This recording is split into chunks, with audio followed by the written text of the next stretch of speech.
Welcome to another Take 5. If I was to ask you where I am right now, most of you would easily announce I'm at the church. And you would be right, mostly. I am at the church building. I, like many of you, I'm sure, get very excited each week thinking about Sunday worship, gathering together in this building with God's people for fellowship, to study His Word, to worship and lift up the name of Jesus. It is wonderful being together in this building on Sunday mornings. But I realize the church is more than just Sunday morning, and the church is more than just what happens in this building. And every Sunday, these pews have people in them who have come to church. But I want you to realize and to think about the fact that the church is so much more than a building. That the church is about God's people. God's people being together in community, like a family. God's people being together in worship and fellowship. God's people being together, sharing the good news with the world. Think about Jesus' ministry. As Jesus walked the face of this earth, little of what He did took place in a building.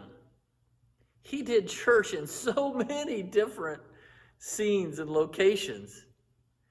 On a hillside, in a boat just off the shore, at a funeral, in a cemetery, out in the middle of nowhere. Wherever God's people are gathered together in His name, bringing Him glory, whether it is through worship or fellowship or service, that is where the church is. Many of us grew up in Sunday school learning that little exercise. Here's the church, here's the steeple, open it up and there's the people. Well, I think it should go more like this. Here's a building with a steeple, open it up. The church is His people. You know, I dream that one day maybe the Inglewood Christian Church would just on a Sunday not meet in the building, but what if we met in the Walmart parking lot?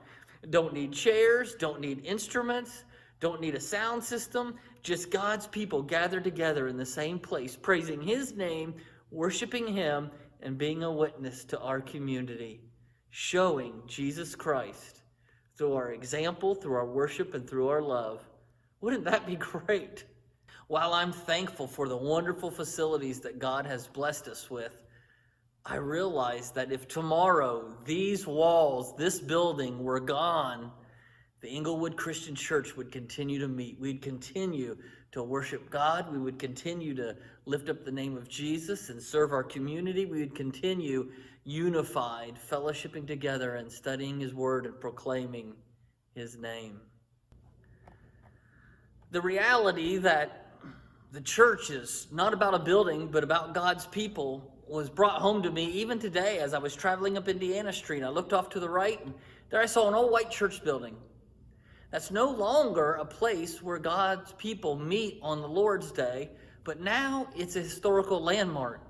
Now you can take tours of it and have weddings, and it made me think, how did it go from being a place where God's people met faithfully on Sundays to just being a historical landmark? And the ironic thing about it is that church building was actually picked up and moved to its current location. And I know this, church, it's time for the church to move. Not the building, but God's people to move out of this building and into the world with the message of love and grace through Jesus Christ.